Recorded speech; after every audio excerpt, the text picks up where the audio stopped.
ஸ்ரீமாத்ரே நமக. நமஸ்காரம் ஃப்ரெண்ட்ஸ். இந்த வீடியோவில் நம்ம என்ன பார்க்க போகிறோன்னா லக்னத்தில் சூரியன். ஸோ லக்னத்தில் சூரியன் இருந்தால் என்னென்ன பலன்கள்னு பார்த்தீங்கன்னா, பொதுவாகவே லக்னத்தில் சூரியன் இருக்கிற பர்சன்ஸ் எப்படி இருப்பாங்கன்னா, ரொம்ப ஆளுமை திறனோடு இருப்பாங்க.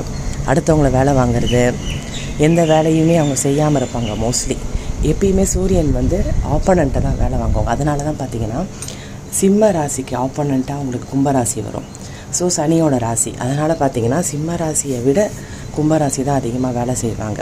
ஸோ அதனால் சூரியன் வேலை செய்ய மாட்டாருன்னு கிடையாது. அவர் எப்பயுமே அட்மினிஸ்ட்ரேட்டிவ் பொசிஷனில் தான் இருப்பார். ஸோ எப்பயுமே இந்த லக்னத்தில் சூரியன் இருக்கிறவங்க அவங்கள எதிர்த்து பேசினா பிடிக்காது. அவங்களுக்கு ரொம்ப கோபம் வரும்.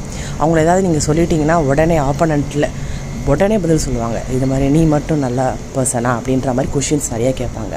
ஸோ அதனால் பார்த்திங்கன்னா லக்னத்தில் சூரியன் இருக்கிறவங்க எப்பயுமே ஒரு ஹார்ஷு, ஒரு ஜைஜான்டிக்காக எப்பயுமே ஒரு முகத்தோற்றம் பொலிவோடையே இருப்பாங்க.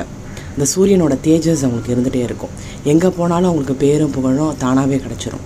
ஆனால் அவங்கக்கிட்ட குறைச்சிக்க வேண்டிய அவங்கக்கிட்ட ஒரு நெகட்டிவ்ஸ்லாம் என்னென்னு பார்த்தீங்கன்னா, அந்த ஆளுமை திறன், எங்கே போனாலும் அவங்களுக்கு மரியாதை கிடைக்கணுன்ற எண்ணங்கள், அதெல்லாம் அவங்க குறைச்சிருந்தா தான் அவங்க லைஃப்பில் முன்னேற முடியும்.